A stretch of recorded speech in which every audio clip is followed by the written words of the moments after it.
एक साल कबल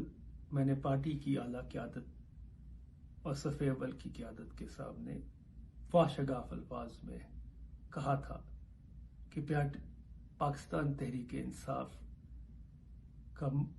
कौमी इदारों के साथ माहज़राई की ये नया सियासी लाहेअमल पार्टी के लिए नुकसानदेह साबित होगा। इसीलिए मैंने पाकिस्तान तहरीक इंसाफ की सियासत से दूरी इख्तियार कर ली और अहम ओहदे यानी कोर कमेटी की मेंबरशिप और जनूबी पंजाब की सदारत के फराइज से भी दूरी इख्तियार कर ली थी। मगर अब 9 मई के इस दिलसोज वाकयात ने मुझे मजबूर कर दिया है कि मैं पाकिस्तान तहरीक इंसाफ के सियासी फलसफे से दूर हो जाऊं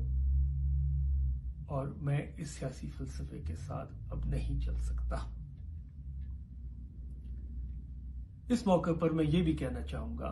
कि मेरा 25 साल सियासी तजुर्बा जो कि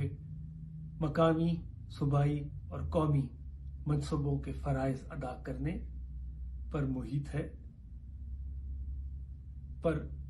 है और इसी बिना पर मुझे पूरा यकीन है कि अब पाकिस्तान का मुस्तकबिल तकसीम, बंटवारे और माहज़राई की सियासत में हरगिज नहीं है। एक साल कबल मैंने पार्टी की आला क़यादत और सफ़े अव्वल की क़यादत के सामने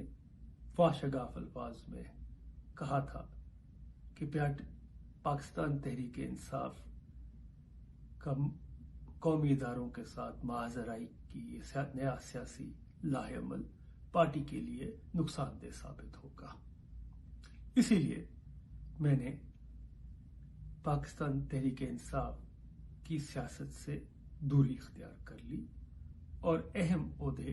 यानी कोर कमेटी की मेंबरशिप और जनूबी पंजाब की सदारत के फराइज से भी दूरी इख्तियार कर ली थी। मगर अब 9 मई के इस दिलसोज वाकयात ने मुझे मजबूर कर दिया है कि मैं पाकिस्तान तहरीक इंसाफ के सियासी फलसफे से दूर हो जाऊं और मैं इस सियासी फलसफे के साथ अब नहीं चल सकता।